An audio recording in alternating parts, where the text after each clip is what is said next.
আমাদের প্রিয় নবী হযরত মুহাম্মদ সাল্লাল্লাহু আলাইহি ওয়াসাল্লামের একজন কালো সাহাবী ছিল। সকল সাহাবীদের মধ্যে সেই সবচেয়ে বেশি কালো, কিন্তু নবীজির ভালোবাসায় যারা জীবন দিতে প্রস্তুত সেই সাহাবীও তাদের মধ্যে একজন। প্রিয় নবীও তাকে অনেক ভালোবাসতেন। একদিন সেই কালো সাহাবীকে নবীজি বললেন, তুমি সারাক্ষণ আমার সাথেই থাকো, তাই আমি তোমার কাছে কিছু কথা জানতে চাই। তখন সাহাবী নবীজির কাছে মাথা নিচু করে বলল, হুজুর, আমার জান হাজির আপনার জন্য, আপনি শুধু বলুন কি জানতে চান।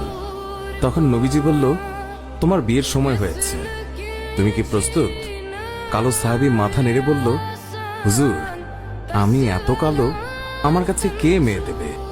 নবীজি বলল, তুমি বিয়ে করবে কিনা বলো, তোমার জন্য আমি মেয়ে দেখব। এই কথা শুনে কালো সাহাবী খুশিতে কেঁদে ফেলল আর বলল, হুজুর, আপনি আমার জন্য মেয়ে দেখবেন, আমার কাছে এর থেকে বড় পাওয়ার কি হতে পারে? তখন নবীজি একটি পত্র লিখলেন আর তা কালো সাহাবীর হাতে দিয়ে বললেন, এই পত্রটি নগরীর বড় বাড়িতে গিয়ে উত্তর জেনে তারপর আমার কাছে আসবে। কিন্তু কালো সাহাবী জানে না এর ভেতরে কি লেখা ছিল। নবীজির কথা অনুযায়ী পত্রখানি নিয়ে নগরীর বড় বাড়ির মালিকের হাতে দিল। নবীজির কথা শুনে তাড়াতাড়ি পত্রটি খুলে ফেলল মালিক। তার মধ্যে লেখা আছে, আসসালামু আলাইকুম, আমি মুহাম্মদুর রাসূলুল্লাহ সাল্লাল্লাহু আলাইহি ওয়াসাল্লাম আপনার কাছে আমার কালো সাহাবীর জন্য আপনার মেয়ের বিয়ের প্রস্তাব করলাম। আশা করছি আপনি প্রস্তাব গ্রহণ করবেন এবং আপনার সুন্দরী মেয়ের সাথে আমার কালো সাহাবীর বিয়ে দেবেন। ইতি মুহাম্মদুর রাসূলুল্লাহ সাল্লাল্লাহু আলাইহি ওয়াসাল্লাম। বড় বাড়ির মালিক নবীজির কথা শুনে কেঁদে ফেলল।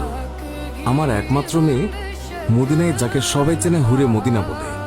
কিতাবে আছে মেয়েটি এতই সুন্দর যার জন্য মদিনার সবাই তাকে হুরে মদিনা বলে ডাকত। আমি এখন কি করি? নবীজি বলেছেন, এটাই অনেক আনন্দের কথা, কিন্তু ছেলেটি যে অনেক কালো। বিভিন্ন চিন্তায় মালিক চিন্তিত। কালো সাহাবী বলল, নবীজি কি লিখেছেন? আমাকে বলেছে উত্তর নিয়ে যেতে। মালিক বললেন, নবীজি বলেছেন তোমার সাথে আমার মেয়েকে বিয়ে দেওয়ার জন্য। তখন মালিক সাহাবীকে বললেন, বাবা, তুমি এখন যাও, নবীজিকে গিয়ে বলবে আমার মেয়ের সাথে পরামর্শ করে উত্তর পাঠিয়ে দেব। তখন নবীজির কালো সাহাবী মন খারাপ করে ফিরে যাচ্ছিল। এমন সময় ওই মেয়েটি দৌড়ে এসে তার বাবাকে বলল, বাবা, দেখলাম একটি লোক হাসি মুখে আসলো, কিন্তু যাবার সময় মন খারাপ করে চলে যাচ্ছে, এর কারণ কি? বাবা মেয়ের কাছে সব খুলে বলল। কথাটি শুনে মেয়েটি খুশিতে আত্মহারা হয়ে বলল, বাবা, কি বলছেন? নবীজি পত্র লিখেছেন আমার বিয়ের জন্য, আর আপনি ফিরিয়ে দিলেন? বাবা, ওই সাহাবী নবীজির কাছে পৌঁছানোর আগেই তাকে ফিরিয়ে আনুন, না হলে আল্লাহর কাছে আমরা অপরাধী হয়ে যাব। বাবা, নবীজি পত্র লিখেছেন, এতে মনে হয় মদিনার সবচেয়ে সৌভাগ্যবতী মেয়ে আমি। মেয়ের মুখে এই কথা শুনে বাবা আলহামদুলিল্লাহ বলে ওই সাহাবীকে ফিরিয়ে নিয়ে আসলো।